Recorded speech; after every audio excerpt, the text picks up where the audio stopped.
Praise the Lord. Good morning. ప్రభువైన యేసుక్రీస్తు శుభనామంలో మీ అందరికీ వందనములు. అనుదినం దేవుడి మాటల చేత బలపరచబడుతున్నారని నమ్మి దేవుని స్తుతిస్తున్నానండి. బలపరచబడుతున్నట్లయితే పరిచర్య కొరకు ప్రార్థన చేయండి, అనేకులకి షేర్ చేయండి.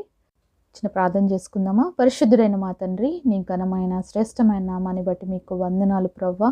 అయ్యా, నువ్వు మాట్లాడే దేవుడు తండ్రి, మమ్మల్ని ఎప్పుడు విడిచిపెట్టే దేవుడు కాదు నాయన, మమ్మల్ని మర్చిపోయే దేవుడు కాదు అయ్యా. నీ మాటల చేత మా ఒక్కొక్కరిని దర్శించి బలపరిచి ఆదరించి నడిపించమని యేసు నామంలో ప్రార్థిస్తున్నాము తండ్రి, ఆమేన్. ఈరోజు దేవుని వాగ్దానము కీర్తనల గ్రంథము 139వ అధ్యాయం 5వ వచనం.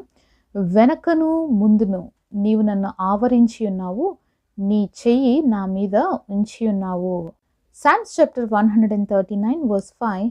Thou hast beset me behind and before and laid thine hand upon me. దేవుడు ఇచ్చినటువంటి అద్భుతమైన వాగ్దానం మనందరి జీవితంలో నెరవేర్చబడును గాక, ఆమేన్. ఈ వాగ్దానం ఎంత గొప్పగా ఉంది కదండి. వెనక్కకి ముందుకి నువ్వు అన్ని వైపుల నుంచి నన్ను ఆవరించి ఉన్నావు, నీ చెయ్యి నా మీద ఉంచి ఉన్నావు అని చూస్తున్నాం కదా. దేవుడు మన ముందు మన వెనక మనకంతా కూడా కాపుదలుగా ఉండి తన హస్తం అనేది మన మీద ఉంచి నడిపిస్తున్నాడు అంటే ఒకసారి ఆలోచించండి, దేవుడికి మనం అంటే ఎంత ప్రేమ. ఎప్పుడు ఇలాగా మన పిల్లల్ని కాపాడుకుంటామండి. మన పిల్లలు చాలా చిన్నగా ఉన్నప్పుడు వాళ్ళు పడతారేమో, వాళ్ళు ముందుకు పోతే పడతారేమో, వాళ్ళు వెనక్కి వస్తే అడుగు వేస్తే పడతారేమో అని చెప్పి మనం చాలా జాగ్రత్తగా మన బిడ్డల్ని చిన్నప్పుడు చూసుకుంటాం కదా. అలాగే దేవుడి దృష్టిలో మనం చాలా చిన్నవారం కాబట్టి దేవుడు మనం వేసే ప్రతి స్టెప్లో కూడా మనం ముందుండి నడిపిస్తాడు. అలాగే వెనక్కి తిరిగి మళ్ళీ మనం పడిపోకుండా మన వెనక కూడా ఆయన ఆవరించే దేవుడిగా ఉన్నాడు. అంతేకాకుండా మరి నీ యొక్క చెయ్యి నా మీద ఉంచి ఉన్నావు, దేవుడి హస్తం మన మీద ఉందంటే అది ఒక బ్లెస్సింగ్ మన జీవితాల్లో, అంతే కదండి. మరి రోజు ఎవరైనా అనుకుంటున్నారా, దేవుడు నన్ను మర్చిపోయినాడండి, దేవుడికి నేనంటే ఇష్టం లేదండి, దేవుడు నన్ను పట్టించుకోవటం లేదు, దేవుడు నా గురించి ఆలోచించట్లేదు అని. కానీ దేవుడు మీతోనే మాట్లాడుతున్నాడండి. దేవుడు ఎప్పుడు మనల్ని మర్చిపోలేదు, ముందు ఉన్నాడు, వెనక ఉన్నాడు, మన చుట్టూ ఉన్నాడు. మనల్ని ఆవరించినటువంటి గొప్ప దేవుడి సన్నిధి మనకి ఎప్పుడు కూడా తోడుగానే ఉంది అనే విషయాన్ని మర్చిపోవద్దండి. ఆయన ఆవరించి ఉన్నాడంటే అర్థం ఏంటి? ఆయన సన్నిధి మనతో ఉంది, ఆయన కాపుదల మనతో ఉంది. ఒకసారి మనం నిర్గమకాండము 33వ అధ్యాయము 14వ వచనం చూసినట్లయితే, అందుకు ఆయన నా సన్నిధి నీకు తోడుగా వచ్చును, నేను నీకు విశ్రాంతి కలుగు చేసేదనగా. అలాగే 15వ వచనం 16వ వచనం కూడా చూద్దాము. మోషే, నీ సన్నిధి రాని ఎడల ఇక్కడి నుండి మమ్మల్ని తోడుకొని పోకుము, నా ఎడలను నీ ప్రజల ఎడలను నీ కటాక్షం కలిగినదని దేని వలన తెలియబడును, నువ్వు మాతో వచ్చుట వల్లనే కదా. అట్లు మేము అనగా నేనును నీ ప్రజలు భూమి మీద ఉన్న సమస్త ప్రజల్లో నుండి ప్రత్యేకింపబడదామని ఆయనతో చెప్పాను.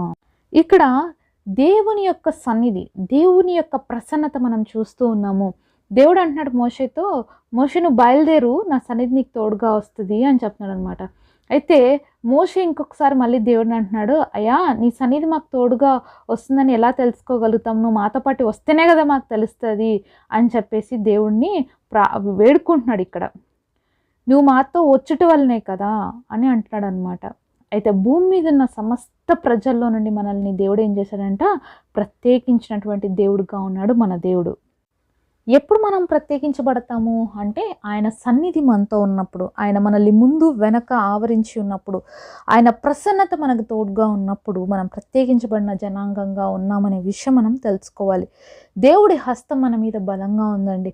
మనం ఇతరులలాగా ఉండకూడదు. ఎందుకంటే దేవుడి యొక్క హస్తం మన మీద ఉన్నప్పుడు ఆయన సన్నిధి మన మీద ఉంది, ఆయన ప్రసన్నత మన మీద ఉంది. ఆయన ప్రసన్నతలో ఆయన యొక్క సన్నిధి యొక్క మరి విధానంలో, ఆయన మనల్ని ఆవరించిన విధానంలో ఇతరులు మనలో ఎవరిని చూడగలగాలి? క్రీస్తుని చూడగలగాలి. ముందు వెనక దేవుడే ఉన్నప్పుడు మనం ఎలా కనిపించాలండి? దేవుళ్ళలాగే కనిపించాలి కదా. ఇక్కడ ఇశ్రాయేలు ప్రజలతో మరి దేవాది దేవుడు ఉండి నడిపిస్తున్నాడు. అయితే వాళ్ళు దేవుడికి వ్యతిరేకమైన పాపాలు, దేవుడికి వ్యతిరేకమైన కార్యాలే చేస్తున్నప్పుడు దేవుడు కోపం వచ్చేసింది. అందుకని ఈసారి అంటున్నాడు మోషేతో, ఇంకా నేను రాను మోషే, వీళ్ళతో పాటి వీళ్ళని ఇక్కడే చంపేస్తాను అంటే ఎంతగానో దేవుని బ్రతిమలాడుకుంటాడు మోషే. ఆ తర్వాతనే దేవుడు ఆ మాట మాట్లాడుతున్నట్లుగా మనం చూస్తున్నాం, నా సన్నిధి నీకు తోడుగా వస్తుంది అని. చాలాసార్లు దేవుడి యొక్క సన్నిధిని, దేవుని యొక్క కాపుదలను మనం పోగొట్టుకుంటామండి. ఎలాగ తెలుసా? ఇశ్రాయేల్ లాగా అనేక సార్లు మనం కూడా అవిధేయత కలిగి ఉంటాం దేవుడికి. దేవుడి సన్నిధిలో దేవుడి మాట అస్సలు వినం. చాలాసార్లు మనం దేవుడికి దగ్గరగా ఉన్నాం అనుకుంటున్నాము, దేవుడి మాట వింటున్నాం అనుకుంటున్నాం, కానీ చాలాసార్లు దేవుడి మాటను మనం వినమనమాట. దేవుడి మాట అంటే మనకు చాలాసార్లు నిర్లక్ష్యం చేస్తూ ఉంటాము. అలాగే మన జీవితంలో మరి దేవుడు ఉండి తన హస్తం ఉంచి మనల్ని నడిపిస్తున్న చాలాసార్లు ఆ యొక్క ఎక్స్పీరియన్స్, ఆ యొక్క ప్రసన్నతను మనం అనుభవించలేకపోతుంటాం అనమాట. ఆ తాకుదలను మనం అనుభవించలేకపోతున్నాం. దేవుడు చేసే కార్యాలన్నీ చాలాసార్లు మన జీవితంలో గ్రాంటెడ్గా తీసుకుంటాం అనమాట. అదే మన జీవితంలో నిర్లక్ష్యము, అంతేకాకుండా మరి దేవుడి ఆశీర్వాదాలు పోగొట్టుకునేటువంటి సమయము. ఎవరినైనా బ్లెస్ చేయాలంటే మనం ఏం చేస్తామండి? వాళ్ళ తలపైన ఏం పెడతాం? మన చెయ్యి ఉంచి వాళ్ళని గాడ్ బ్లెస్ యూ అంటాం. ఎందుకు? ఆశీర్వాదాలు వాళ్ళకి మెండుగా రావాలని. మరి దేవుడు చెయ్యి మన మీద ఉంది అంటే ఇప్పుడు మనం ఆశీర్వాదానికి వారసులమా, శాపానికి వారసులమా? ఆశీర్వాదానికి వారసులము. దేవుడు మనల్ని బ్లెస్ చేసేకొచ్చాడు. అలాంటప్పుడు మనం అక్కడి నుంచి వెళ్ళిపోతే ఆశీర్వాదం పొందుకుంటామా?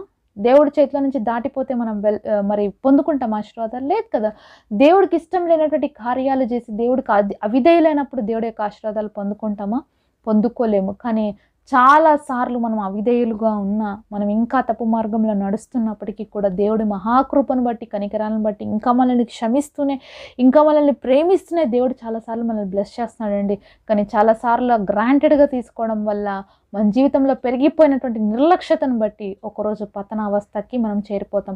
ఈరోజు అలాంటి పతనావస్థలో మనం ఉన్నట్లయితే సరి చేసుకుందాం దేవుడి సన్నిధిలో. దేవుడు మనకు చాలాసార్లు అవకాశాలు ఇస్తున్నాడు, అయినా మనం నిర్లక్ష్యంగా ఉంటున్నాం.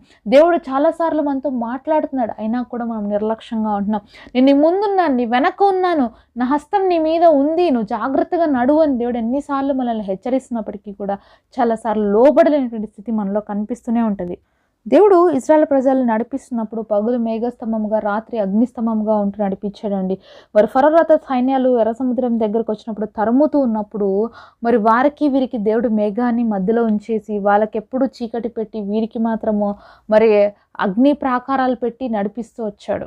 అంటే ఇజ్రాయేల్ చుట్టూ ఆయన కంచె పెట్టాడు, ఆయన కాపుదల పెట్టాడు. వాళ్ళ మీద తన హస్తం నుంచి ఎంతో సురక్షితంగా ఎర్ర సముద్రంని దాటే విధంగా చేశాడు. అంతేకాదండి, అరణ్య మార్గం అంతట్లో వాళ్ళకి లోటు లేకోకుండా సమృద్ధిని ఇస్తూ, ఆహారాన్ని ఇస్తూ, నీళ్ళనిస్తూ, వాళ్ళకి ఏమేమి కావాలో అన్నీ ఇస్తూ వచ్చాడు. కొంచెం ఆలస్యం జరిగితే అప్పుడే వెంటనే ఏం చేస్తారు తెలుసా? ప్రజలు సనగడము, గొనగడం చేశారనమాట. ఈరోజు మన జీవితాల్లో కూడా దేవుడు ఎన్నో ఆశీర్వాదాలు మనకి పెట్టాడు, ఎన్నో దీవెనలు మనకి ఇచ్చాడు. అయినప్పటికీ కూడా నిర్లక్ష్యాన్ని బట్టి అనేక సార్లు దేవుడు నాకు అది చేయలేదు, దేవుడు నాకు ఇది ఇవ్వలేదు, దేవుడు అది అడిగితే అది ఇవ్వకుండా ఇంకొకటి ఇచ్చాడు. ఇలా మనం కూడా ఎన్నోసార్లు సొనిగి గొనిగేవారుగా ఉంటాం. సొనిగి గొనిగి మన జీవితంలో నష్టపోకూడదు, సొనిగి దేవుడికి అవిధేయులు కాకూడదు, మరి సొనిగి సంహారకుని చేతిలో మరణం కాకూడదు అనే విషయము మనకి ఈరోజు దేవుడు గుర్తు చేస్తున్నాడండి. ఆ రోజు ఇశ్రాయేల్ని తన యొక్క భుజస్కంధాల మీద మోసిన దేవుడు ఈరోజు నిన్ను నన్ను కూడా మోస్తూనే ఉన్నాడు. నిన్ను నన్ను మనల్ని కాపాడుతూనే ఉన్నాడు. అయినప్పటికీ అనేక సార్లు మనలో ఉన్న అవిధేయత వల్లనే మన జీవితంలో దేవుడిచ్చేటువంటి ఆశీర్వాదాన్ని, దేవుడిచ్చేటువంటి ప్రసన్నతని, ఆయన కాపుదలను మన జీవితంలో అనేక సార్లు కోల్పోయి, అనేక సార్లు మన జీవితంలో పోగొట్టుకొని మనం నడుస్తూ ఉన్నాం అనమాట. ఈరోజు దేవుడు నీ ముందున్నాడు. ఒకసారి ఆలోచించు. దేవుడు నీ ముందున్నాడు, దేవుడు నీ వెనక్కున్నాడు, దేవుడు నీ చుట్టూ ఉన్నాడు, దేవుడు హస్తం నీ మీద ఉంది. కాబట్టి పాపం చేయడానికి ఎక్కడ కూడా పరుగులు తీయదు. దేవుడు నన్ను చూడట్లేదులా అనుకోవద్దు. నువ్వు ముందు పోయి చేసిన పాపము దేవుడికి తెలుసు, నువ్వు వెనక్కి వచ్చి చేసిన పాపము దేవుడికి తెలుసు. నీ చుట్టూ దేవుడే ఉన్నాడు. కాబట్టి నువ్వు జాగ్రత్తగా నడుచుకోవాలి. మనం దేవుడి సన్నిధిలో పరిశుద్ధంగా జీవించాలి. ఎందుకంటే ఆయన హస్తం మన మీద ఉంది, ఆయన ప్రసన్నత మన మీద ఉంది. కాబట్టి మనం వేసే ప్రతి అడుగు దేవుడికి లెక్క చెప్పవలసిన వారిగా ఉన్నాము. కాబట్టి చాలా జాగ్రత్తగా నడుచుకుందాము. మరి దేవుడి నామానికి మహిమకరంగా మనం బ్రతుకుదాం. అలా జీవిస్తేనే మన జీవితం ద్వారా దేవునికి మహిమ వస్తుంది, అనేకులకి మనం ఆశీర్వాదకరంగా ఉండగలుగుతాము. మరి ఈ వాగ్దానం ఎంతమంది జీవితంలో నెరవేరాలని కోరుకుంటున్నారు? దేవుడు నా ముందు ఉండాలి, నా వెనక ఉండాలి, నా చుట్టూ ఉండాలి, అలాగే ఆయన హస్తం నా మీద ఉండాలి, ఆయన దీవించే హస్తం అని ఎంతమంది కోరుకుంటున్నారండి? మరి ఈరోజు మీరు కూడా ఆశపడుతున్నట్లయితే నాతో పాటు కలిసి ప్రార్థన చేయండి. దేవుడిని అడుగుదాం ఆయన కాపుదల కోసం. అట్టి కృప దేవుడు మనందరికీ దయచేయునుగాక. పరిశుద్ధులైన తండ్రి, మీరు మాతో మాట్లాడిన ప్రతి మాట కొరకు వందనాలయ్యా. ఈరోజు ఇచ్చిన అద్భుతమైన వాగ్దానం మా అందరి జీవితంలో నెరవేర్చండి. నీ సన్నిధిని మాకు తోడుగా ఉంచి మేము వెళ్ళే ప్రతి స్థలంలో, మేము నడిచే ప్రతి మార్గంలో మాకు తోడుగా నడిపించే దేవా. మీకు విధేయత కలిగి జీవించడానికి అవిధేయతను మా జీవితం నుంచి తొలగించండి. మీరు ఇచ్చిన ఈ గొప్ప వాగ్దానం మా అందరి జీవితంలో నెరవేర్చి మా పైన మీ హస్తాన్ని నుంచి మమ్మల్ని దీవించమని యేసయ్య పేరట ప్రార్థిస్తున్నాము తండ్రి. ఆమేన్. ఈరోజు బర్త్డే అలాగే వెడ్డింగ్ యానివర్సరీ సెలబ్రేట్ చేసుకుంటున్న మీ అందరికీ కూడా wish you happy birthday and happy anniversary. God bless you.